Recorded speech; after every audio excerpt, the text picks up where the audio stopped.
Aujourd'hui, je reçois une grande dame en la personne de Nelly Audegan. Nelly a été directrice de la communication pendant près de 2 décennies, dont 8 ans passés à la tête de la com de l'assurance maladie. C'est à elle qu'on doit ces magnifiques campagnes sur le Covid, sur la grippe, sur les maux de dos, etc., etc. Et bien évidemment, Nelly a été magnifiquement épaulée par son équipe et un certain Stéphane Fouquet, passé il y a 3 ans dans le décodeur de la com. Mais revenons à Nelly. Depuis 2021, elle est la directrice générale de la Fondation INRIA. Si vous ne savez pas ce qu'est la Fondation INRIA, je vous invite évidemment à écouter cet épisode, mais vous comprendrez que nous allons parler de tech, de numérique, mais aussi de la place des femmes dans la tech. Et bizarrement, vous allez vous apercevoir que la considération des femmes dans la tech est assez similaire à celle dans notre beau métier de la communication.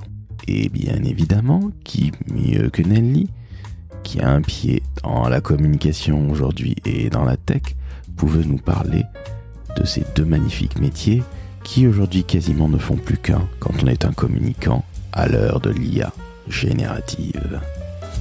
Je suis Laurent François, fondateur et dirigeant de l'agence Maverick, et vous allez vous apercevoir que Nelly est une femme passionnée et passionnante. Une directrice générale, anciennement DIRCOM, reste toujours quelque part au fond de son cœur et de sa raison une DIRCOM, et vous allez encore une fois bénéficier d'une magnifique masterclass, car vous le savez, les métiers de la communication sont très branchés tech depuis une 20aine d'années, et je vous l'avoue, j'en suis absolument ravi. Très très bonne écoute en compagnie de Nelly Audegan, directrice générale de la Fondation INRIA.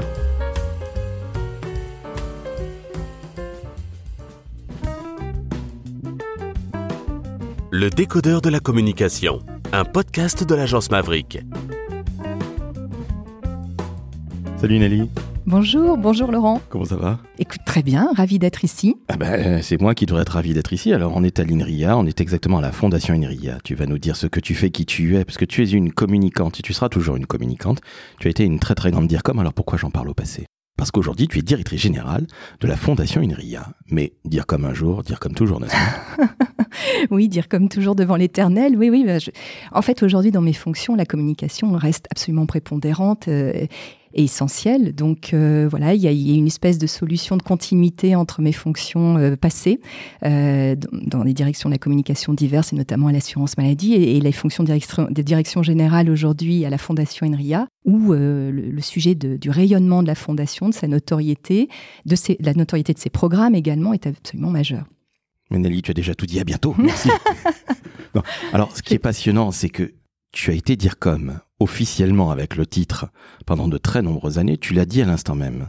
C'est à toi qu'on doit ces magnifiques campagnes que je trouve sensationnelles. Et je l'avais dit à Stéphane Fouquet il y a 2 ans, qui était dans ton équipe, c'est à toi qu'on doit les magnifiques campagnes de l'assurance maladie. Alors à moi et toute une équipe en effet, et à Stéphane en particulier, mais c'est vrai que on a vécu une très belle épopée, pour l'assurance maladie.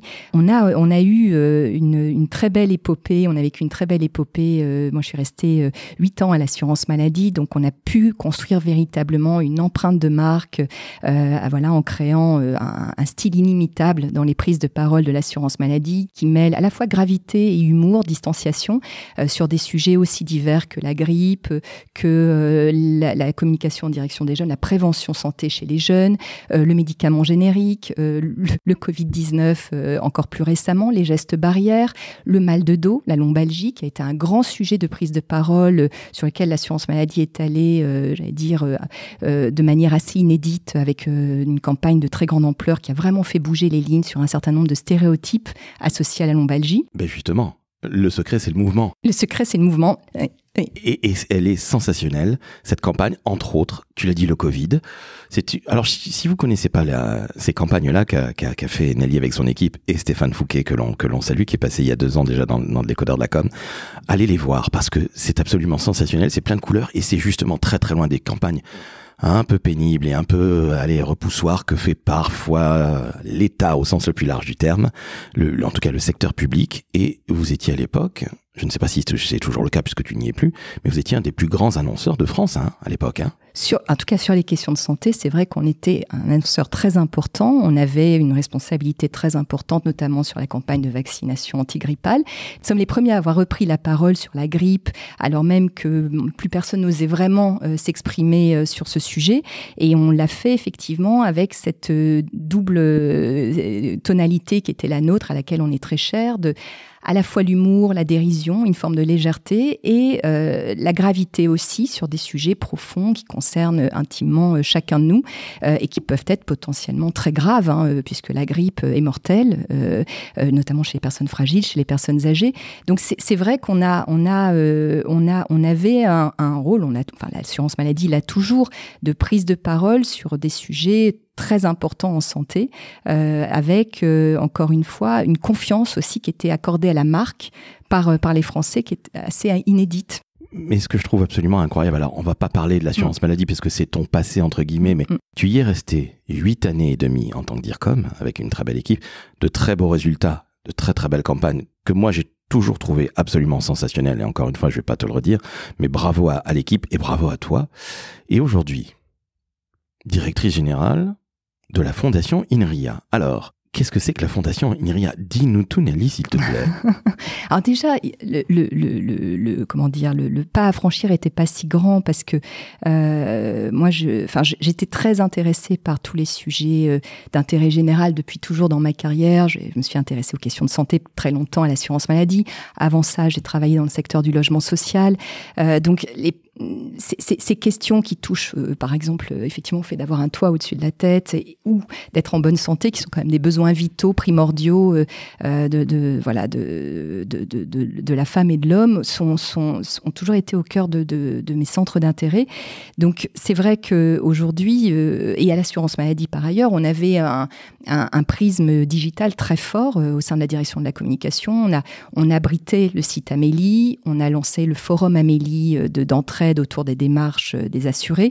On a beaucoup travaillé sur des sujets de e-santé, je pense notamment au DMP, je pense à l'espace numérique de santé. Du coup, c'est vrai que le numérique avait une part prépondérante aussi dans nos activités, ce qui m'a conduite assez naturellement à m'intéresser à la Fondation INRIA, qui est la seule fondation aujourd'hui en France qui soit 100% consacrée au numérique, qui est adossée à l'Institut INRIA, l'Institut national de recherche en sciences et technologies du numérique, qui aujourd'hui est présent dans 9 territoires à travers des centres de recherche, qui est un des instituts qui compte le plus à travers le monde en termes d'excellence de sa recherche, qui reçoit chaque année le plus grand nombre de bourses de l'ERC, donc le Conseil européen de la recherche, pour le travail de ses chercheurs. Et donc c'est vrai que le pas vers le numérique s'est fait assez naturellement, et d'autant plus naturellement que INRIA est de plus en plus présent dans la santé numérique. Aujourd'hui, entre 20 et 30% des équipes de recherche INRIA s'investissent sur les questions de santé. Alors c'est très intéressant parce que je ne le savais absolument pas, mais ça peut parfaitement se comprendre, évidemment. Donc la filiation, elle est tout à fait naturelle. Et cette Fondation INRIA, c'est quoi la mission ? Alors, la Fondation INRIA, elle est adossée à l'Institut éponyme, donc l'Institut INRIA, pour développer d'abord en premier lieu la recherche en sciences et technologies du numérique et apporter, via le mécénat, via la philanthropie d'entreprises, de donateurs particuliers, des moyens additionnels nouveaux pour permettre aux chercheurs d'exercer, dans des conditions encore meilleures, leur activité de chercheur. Donc ça, c'est quand même l'ADN et le cœur de l'activité de la Fondation. Mais ce qui fait la singularité de notre positionnement en tant que fondation adossée à un centre de recherche, on fait partie du paysage des fondations universitaires, fondations adossées à des centres de recherche, c'est qu'on ne se contente pas, entre guillemets, d'accompagner les équipes de recherche et de leur apporter des financements nouveaux. On essaie aussi de construire des programmes à impact qui ne sont pas, nécessairement déjà inscrits dans les pratiques des équipes de recherche sur des verticales. J'évoquais la santé, mais par exemple l'environnement, l'éducation et plus largement tout ce qui touche à une société de confiance, le bon fonctionnement démocratique de nos sociétés, tous ces sujets sur lesquels le numérique est absolument majeur.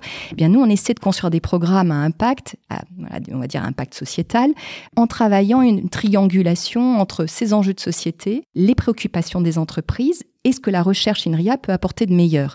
Donc c'est vraiment cette triangulation positive entre quelque part société civile, entreprise et monde de la recherche qu'on essaie de construire. Et ça, c'est pas simple. C'est pas évident. Voilà. Ben, justement, j'allais te dire, tu es au cœur de la RSE et pour une fois, pardonne-moi, c'est pas du pipeau. Je suis désolé d'être un peu brutal avec la RSE. Il y a beaucoup de DIRCOM qui font de la RSE quand on leur demande, parce qu'ils peuvent pas faire autrement. Je suis un peu brutal, je l'avoue, mais tu es vraiment dans le sociétal. Je trouve que c'est absolument, évidemment fondamental et c'est passionnant parce que une DIRCOM que tu seras toujours, qui se retrouve directrice générale d'une équipe qui va évidemment grandir parce qu'on est au tout début de la fondation. Oui, on est au début. C'est ça qui est passionnant et tu vas nous parler des programmes, mais est-ce que ça ne te met pas sur les épaules un énorme poids? Parce que tu as toujours été engagé pour l'intérêt général. Tu as travaillé dans l'habitat social, on l'a dit, à l'assurance maladie. Ça te met pas un grand poids quand tu te lèves le matin ou quand tu te couches le soir, sincèrement? C'est à la fois un grand poids et une forme d'exaltation, donc c'est toujours les deux. Ce qui est intéressant, enfin moi ce qui m'a toujours passionné, c'est d'être au début de quelque chose.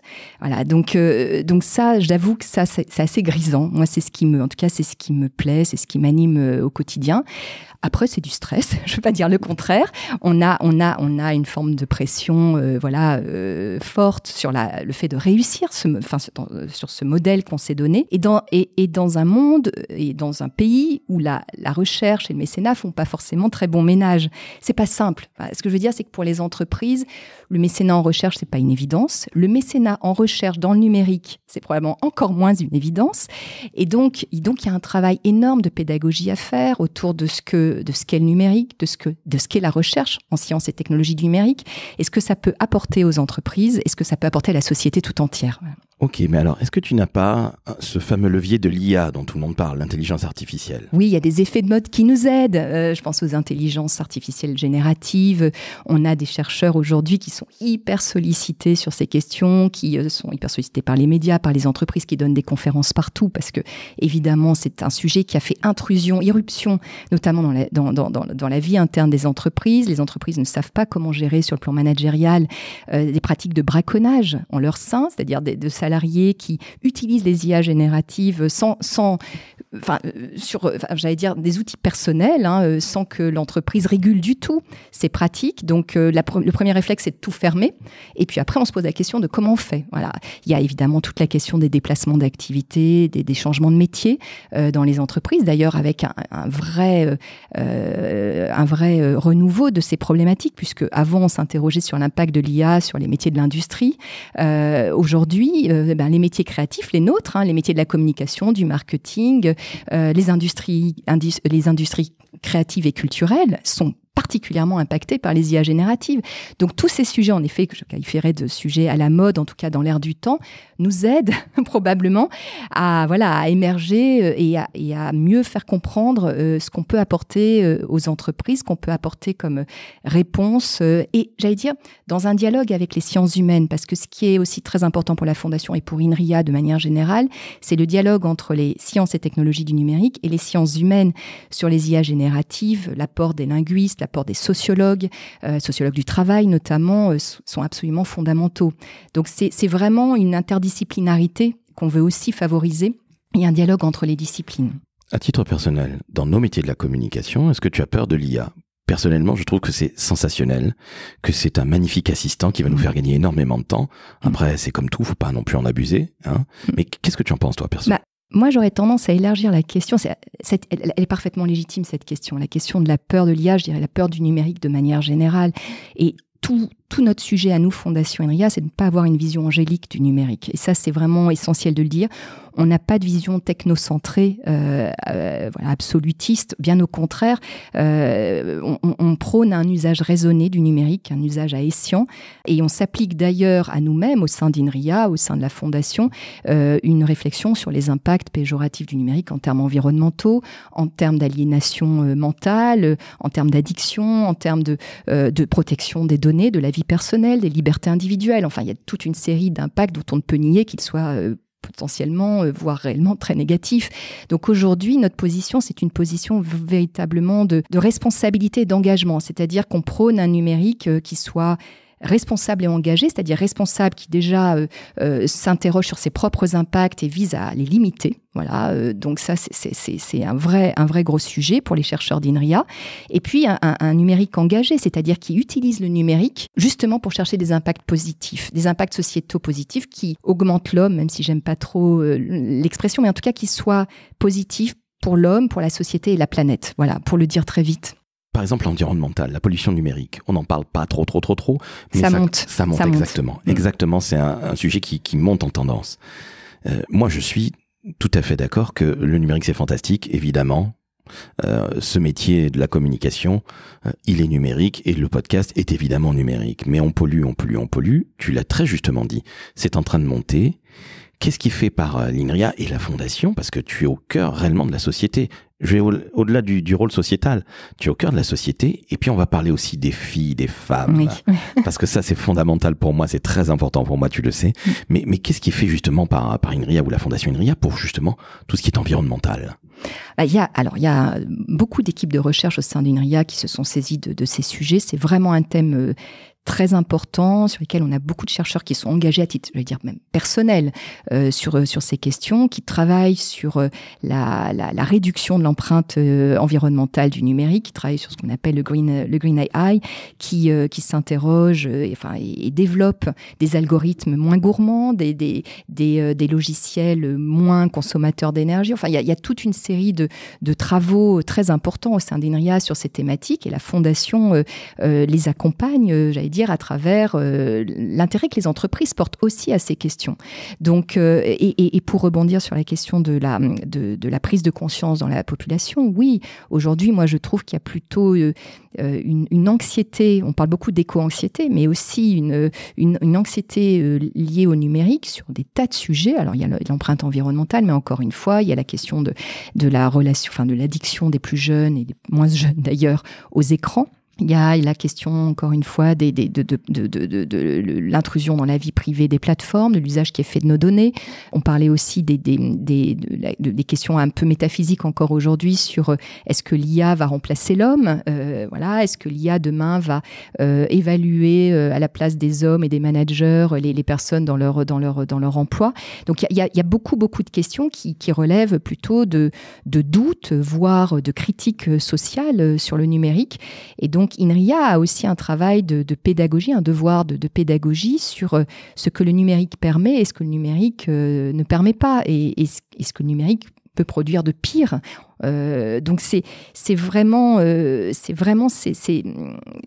un travail de pédagogie qu'on doit mener d'ailleurs auprès des plus jeunes. INRIA a lancé un programme qui s'appelle Chiche, un scientifique, une classe, qui vise à envoyer des scientifiques dans les classes de seconde pour faire la pédagogie de leur métier, pour expliquer à quoi la recherche dans les sciences du numérique et des technologies numériques est utile et permet de répondre à ces grandes questions. Et puis surtout montrer que ce n'est ni un métier chiant, c'est un métier fondamentalement utile. Oui.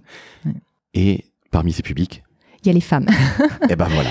Oui, il y a les femmes. Et tu es d'accord avec moi, Nelly, ce métier de la communication, que tu vas toujours pratiquer jusqu'à ta retraite, si je puis dire, et tu seras toujours une communicante, et une très grande communicante, sachez-le, chères auditrices et auditeurs. Mais tu es d'accord que notre métier de la com, c'est un métier majoritairement féminin. Les effectifs, du moins, 60 à 75%, et bon, ça dépend, mais en tout cas, c'est majoritairement féminin. Les métiers de la tech, de manière générale, sont très, très masculins. On peut faire une sorte de parallèle négatif entre les métiers de la com, les métiers de la tech, et bizarrement, ces deux lignes parallèles se retrouvent sur, quelque part, allez, je vais peut-être employer un mot un peu dur, mais peut-être un peu le manque de considération des femmes. Les DIRCOM sont souvent des messieurs. Dans la tech, on a bien compris que les femmes n'étaient pas nécessairement à la tête des entreprises, etc. Et qu'il y avait aussi pas mal de machisme un peu bébête et un peu crétin. La Fondation INRIA va s'investir sur le sujet avec les filles dans la tech. Je l'attends avec grand intérêt parce que je suis papa d'une petite fille et puis bon, j'ai aussi mes propres convictions personnelles vis-à-vis de la place de la femme dans la société d'une manière générale. Qu'est-ce qui va être fait? Parlons de tout ça parce que je sais que ça t'anime, tu l'as chevillé au corps et au cœur.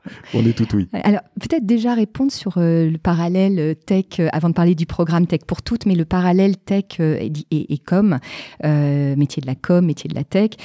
Moi, je pense que tout ça procède effectivement ça remonte très loin, ça remonte au biberon, à la petite enfance, mais effectivement, c'est une éducation genrée qu'on reçoit, filles et garçons, qui vont nous amener plutôt vers des métiers, qui sont des métiers de saltimbanque, de créatifs, de littéraires, de raconteurs d'histoires, qui sont les métiers de la com, et puis inversement, qui vont nous amener, si on est des garçons, vers des métiers des mathématiques, des sciences dures, pas molles, je précise, et parce que effectivement, on le sait très bien, très jeune, dès le primaire, les garçons vont être plus encouragés à embrasser des disciplines plutôt scientifiques. Les filles vont être davantage, peut-être pas dissuadées, mais davantage encouragées à aller vers les disciplines artistiques, les disciplines littéraires. Donc il y a une forme de dichotomie qui s'opère finalement assez jeune, qui n'est pas questionnée, qui n'est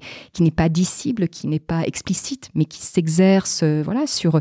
je parle même pas des jouets genrés, bref, les filles vont jouer à l'infirmière, vont jouer à la dinette, donc il y a toute une série de facteurs qui sont strictement culturels, qui sont le produit de notre environnement, de notre éducation, de plusieurs cercles concentriques de socialisation. Ça commence dans la famille, ça se poursuit à l'école, ça se poursuit avec les copains, les copines, et puis ensuite dans l'entreprise. Donc il y a effectivement une forme de déterminisme, il n'y a pas d'autre terme, qui explique que les filles se dirigent plus massivement vers les métiers du care, vers les métiers de la communication, et les garçons davantage vers des métiers qui sont considérés comme des métiers de geek, des métiers réservés aux garçons. Alors on a l'image pour la tech de garçons gamers, geeks. La tech, c'est pas que ça. Mais c'est cette image qui prévaut aujourd'hui dans la société, qui est éminemment genrée. Voilà, on sait qu'il y a une image sexuée des métiers. Donc, les métiers de la com, c'est les métiers féminins. Les métiers de la tech, c'est les métiers masculins.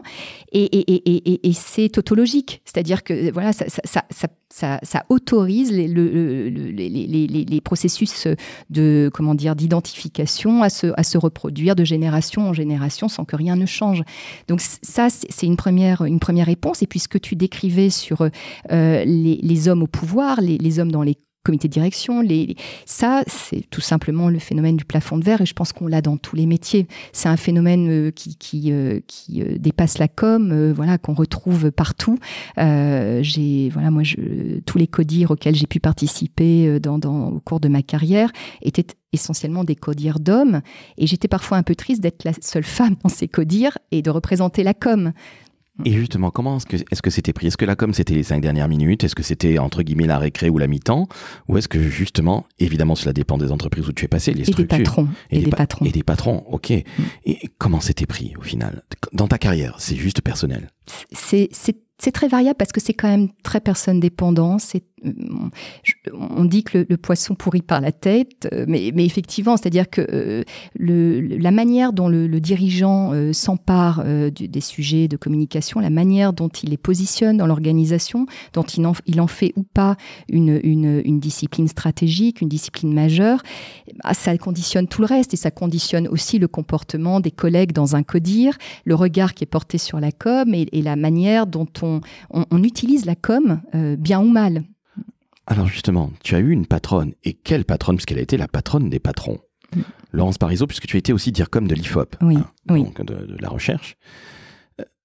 Non. Les études et sondages. Pardonne-moi, justement, research. Pardon, c'est le côté marketing anglais. C'est là qu'on est victime de tout ça, pardon. Donc, des études. Comment Laurence considérait la communication? Parce qu'elle avait peut-être une équipe très mixte ou pas, je n'en sais strictement rien, mais ce que tu me dis de ton expérience, c'est que les codires étaient majoritairement masculins, peut-être que l'IFOP changeait ou pas, mais justement avoir une femme comme ça, et puis pardonne-moi l'expression, une sacrée nana, que j'apprécie beaucoup. Comment elle considérait la com, Laurence ? Comme comment dire, un enjeu absolument stratégique pour l'entreprise. Et je dois dire qu'au cours de ma carrière, j'ai souvent remarqué que les femmes dirigeantes accordaient un poids très important à la communication. À l'assurance maladie, j'ai été frappée de voir, parce qu'il y avait toute une génération de directrices d'organismes, CEPAM, direction régionale du service médical, qui étaient des femmes. Il y avait une féminisation croissante des équipes de direction et notamment des dirigeantes des organismes locaux. Et j'ai été frappée de voir qu'elles étaient particulièrement attentives à la place de la communication au sein de leur organisme. Et c'était le cas de Laurence Parisot, qui accordait une importance capitale à la communication au sein de l'IFOP. Comment tu expliques ça ? Alors, tu as donné un élément de réponse, oui. Une forme de sensibilité peut-être particulière des femmes par leur éducation à ces questions-là, probablement. Je pense qu'effectivement, il y a quelque chose de cet ordre-là. Une capacité à se projeter peut-être davantage sur l'importance de mettre en récit leur entreprise, d'accorder aussi la raison d'être et la raison de faire. De faire en sorte, effectivement, au-delà du savoir-faire de l'entreprise, de faire savoir ce que fait l'entreprise. Une attention aussi portée vers l'interne qui est très forte. C'est vrai que j'ai rencontré beaucoup de femmes dirigeantes qui étaient particulièrement attentives à la manière de mobiliser leurs équipes, de co-construire les projets stratégiques de leur entreprise. Et pour cela, la com est un ingrédient absolument fondamental. Donc, je pense qu'effectivement, il y a une sensibilité qui est probablement plus forte, mais que j'explique en effet par cette éducation longue à la communication et au fait que la communication a des effets de réel. C'est-à-dire que la communication est un outil au service de la stratégie de l'entreprise et de son impact, aussi bien auprès de ses publics internes que de ses publics externes, de ses clients, de ses assurés quand il s'agit de l'assurance maladie. Ça, je pense qu'effectivement, je l'ai beaucoup retrouvé. Je ne dis pas que les hommes en sont dépourvus, mais je l'ai retrouvé beaucoup avec des femmes dirigeantes qui avaient une sensibilité particulièrement marquée, qui, lorsqu'elles prenaient leurs fonctions, très rapidement constituaient des équipes de com professionnelles, en tout cas s'évertuaient à professionnaliser leurs équipes de com et à staffer effectivement la direction de la com qu'elles trouvaient en arrivant dans leur organisme. Et qui ne soit pas une sorte de parent pauvre pour organiser des événements sympas et faire de jolies affiches avec du bleu, du rouge, du vert. Bref, un vrai métier. Oui, un vrai métier. Justement, en tant que DIRCOM que tu seras toujours, excuse-moi de le dire ça pour la deuxième fois déjà, mais je trouve ça super intéressant, ton évolution est très intéressante, parce que il y a des gens qui se disent, bon, la communication, je vais faire toute ma carrière, et puis non, en fait, on peut être directrice générale d'une fondation ou d'une entreprise, d'ailleurs, peu importe, ou d'une structure publique, qu'importe. Mais je pense que la communication mène à tout, justement, quand on maîtrise bien les codes, c'est de la réflexion, c'est pas simplement du rouge, du bleu, du vert, ou un café sympa, ou ci ou ça. Justement, comment tu peux faire le parallèle avec les métiers de la tech, parce que l'idée à un moment ou à un autre, la tech ne va pas rester qu'entre garçons, c'est pas possible, sinon ça n'a globalement aucune espèce d'intérêt. C'est même dangereux. Exactement. Si on pense aux impacts notamment des algorithmes, des IA, aujourd'hui on a un vrai sujet, c'est qu'on a des hommes qui parlent à des hommes, on a des hommes qui fabriquent effectivement un monde d'hommes, parce que les IA c'est rien d'autre que effectivement des hommes qui sont derrière les machines, et donc ça peut être potentiellement dangereux effectivement. Très clairement. À la Fondation, il y a Tech pour toutes. Parle-nous-en plus amplement de ce programme, parce que ça va être ce qui va t'amener, ce qui va t'animer, qui va te mettre de la pression et qui va être aussi ce qui va animer tes journées ainsi que celles de ton équipe. Parle-nous de ce programme, parce que pour moi il est fondamental. Je ne veux pas d'un monde, je le dis très clairement, où il n'y ait que des mecs dans la tech, que des geeks, où je suis désolé de faire dans les clichés, les caricatures à 2 €, mais malgré tout je ne veux pas de ça.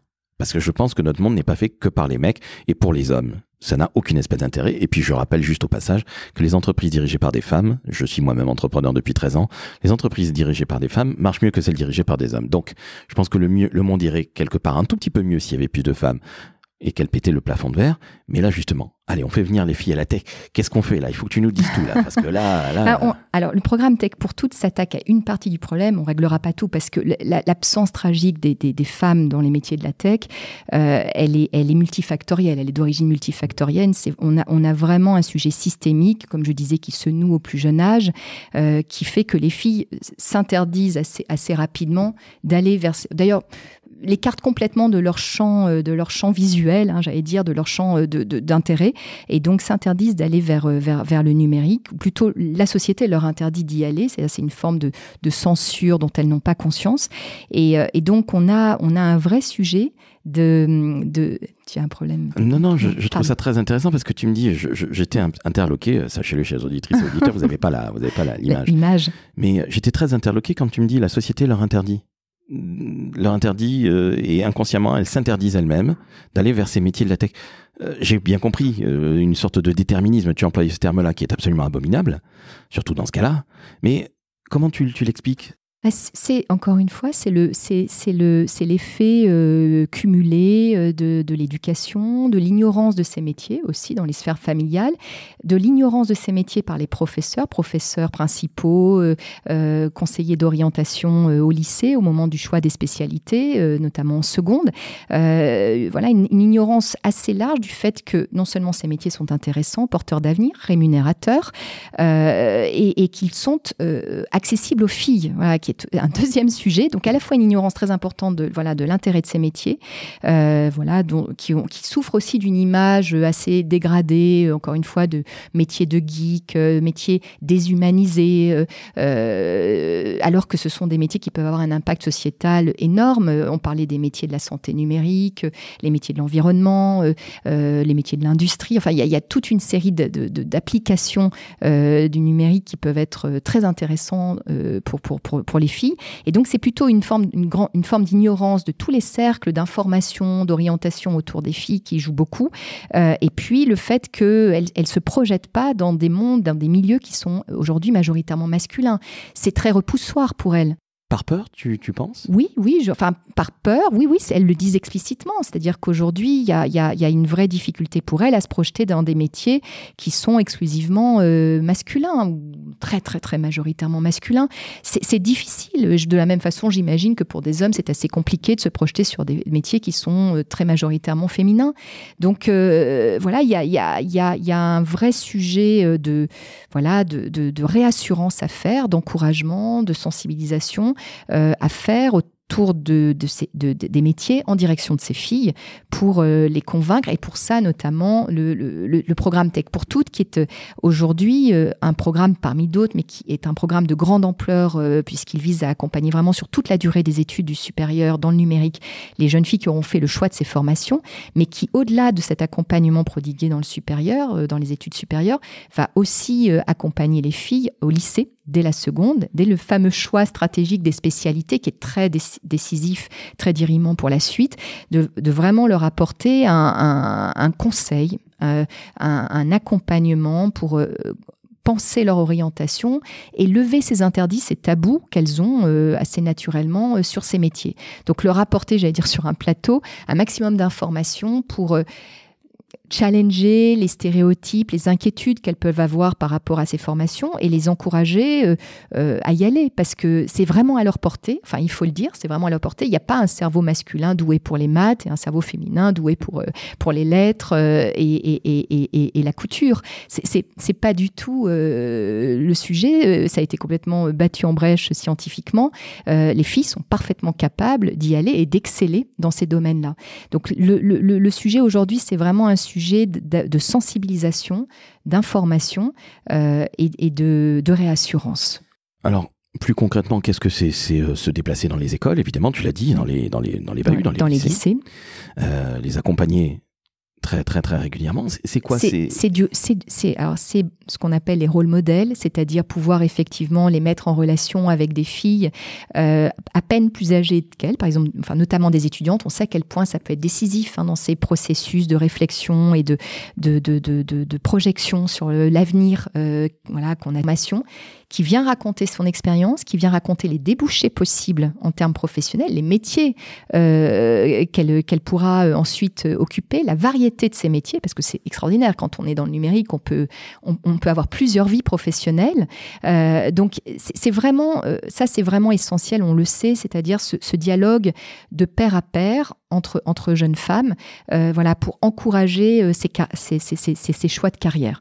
Le Tech pour toutes, c'est aussi un appui, pendant toutes les études, notamment avec des ateliers autour des soft skills, autour de la prise de parole en public, autour des VSS, parce qu'il faut bien évidemment rappeler quand même qu'il y a encore aujourd'hui beaucoup de violences sexistes et sexuelles dans les établissements du supérieur. Donc, il y a un gros travail là aussi de prévention à mener en direction des femmes, mais aussi en direction des jeunes hommes dans les établissements eux-mêmes.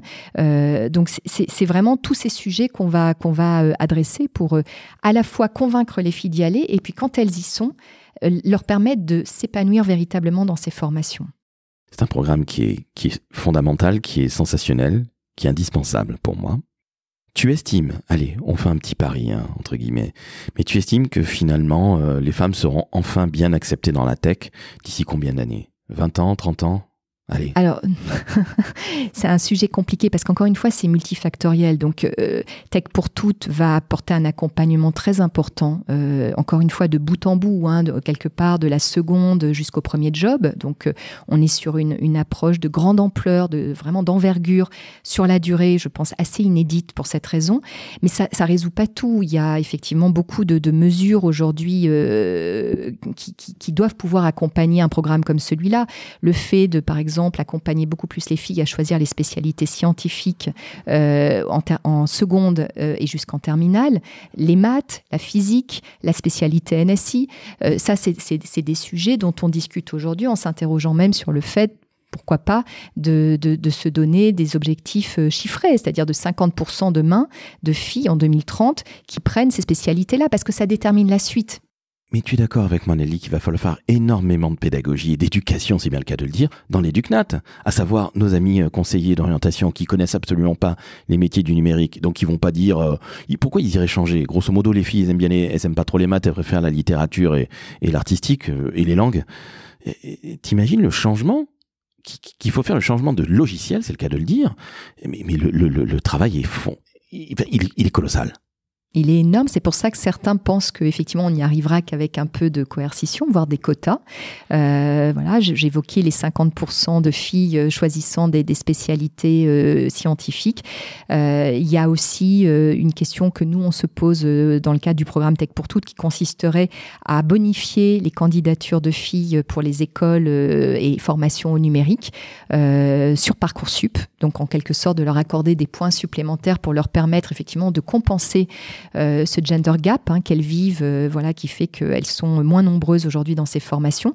Donc ça, c'est des mesures qui nécessitent de passer par la loi, qui permettrait d'avoir des effets beaucoup plus rapides que le travail aujourd'hui fait par les associations sur le terrain. Parce que ce qui est paradoxal aujourd'hui et un peu déprimant pour tout dire, c'est qu'il y a énormément d'actions qui sont menées pour accompagner les filles vers les STEM. Parce que moi, mon sujet, c'est le numérique, mais plus largement, le sujet, c'est les sciences, les techniques, les mathématiques. Enfin, c'est toutes les disciplines scientifiques qui sont désertées aujourd'hui par les filles. Et donc, la question, c'est vraiment de pouvoir les accompagner beaucoup plus massivement. Et là, on a un vrai sujet qui est que sans la loi, sans la coercition, sans des objectifs quantifiés, on risque effectivement d'y passer des années, parce que malgré tout le travail des associations, on voit que les lignes ne bougent pas. Les lignes ne bougent en France, tu le sais aussi bien que moi, que lorsque le législateur, c'est-à-dire l'État, décide de mettre en place des quotas. Regarde, pour les personnes en situation de handicap, des choses que je connais bien.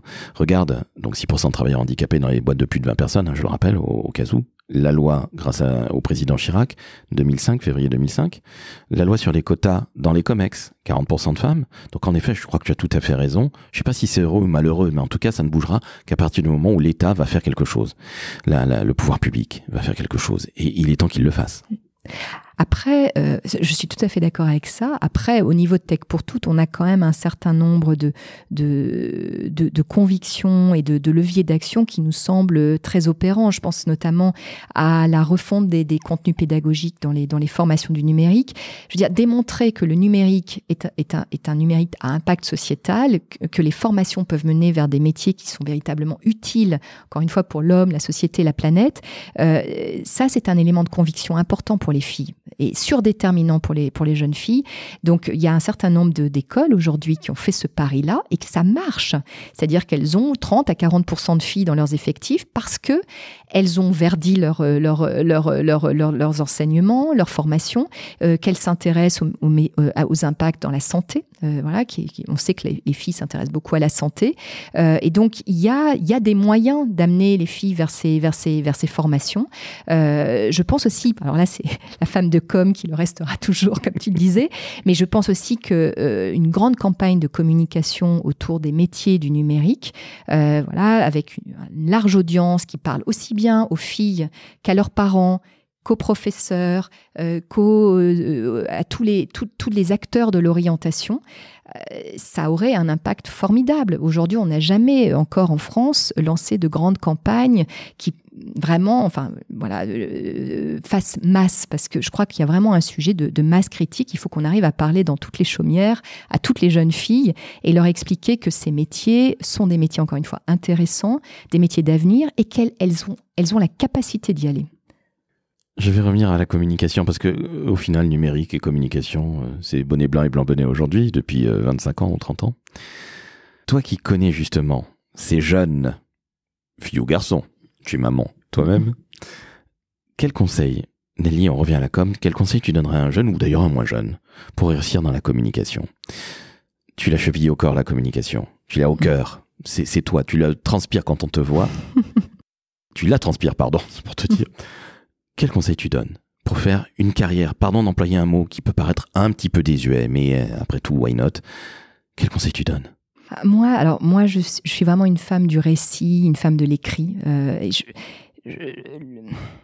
Le conseil que je donnerais à des jeunes, c'est déjà de s'épanouir dans le fait de raconter des histoires. Je disais tout à l'heure, c'est un métier de raconteur d'histoire, mais je le crois fondamentalement. Moi, c'est ça qui m'a amenée à la communication. Et c'est la magie des mots, le pouvoir des mots sur les esprits, sur les salariés dans une entreprise, sur les clients et les parties prenantes de manière générale. Et donc, c'est, je pense vraiment de cultiver cet art qui est un véritable art, enfin, je trouve, au sens noble du terme, de raconteur d'histoire. Et c'est pas si fréquent. Enfin, je trouve, c'est-à-dire que c'est finalement une qualité rare dans les métiers de la communication. Donc, je pense que si on veut réussir, si on veut s'épanouir, si on veut faire la différence dans les métiers de la communication, il faut maîtriser cet art, oui, encore une fois, extraordinaire de raconter des histoires, de mettre une entreprise, son produit, son histoire en mots, M-O-T-S. Et c'est, enfin, à la fin des fins, c'est moi la manière que j'aurais de résumer le métier. C'est un métier d'artisan, c'est un métier de langue et de mots. Voilà. Et ça, moi, je l'ai exercé comme ça pendant toute ma carrière. Et donc, je pense qu'il ne faut pas y aller si on n'a pas ce plaisir des mots, cette ambition de donner du sens au public d'une entreprise, au public d'une organisation, de projeter l'histoire, les valeurs, l'identité d'une entreprise à travers un récit positif. Et en s'enracinant bien sûr dans le réel de l'entreprise, c'est cette dialectique entre ce que l'entreprise est profondément et puis ce qu'elle aspire à être, que le DIRCOM doit raconter. Et le DIRCOM doit essayer de faire en sorte que tout ça soit réel, parce qu'il y a rien. Exactement. C'est pour ça que je parle d'enracinement dans le réel, c'est-à-dire que la bonne histoire, c'est celle qui produit des preuves, c'est celle qui est vraiment enracinée dans, encore une fois, l'ADN de l'entreprise, dans son histoire, dans ses valeurs. C'est vraiment, c'est cette... pour moi, la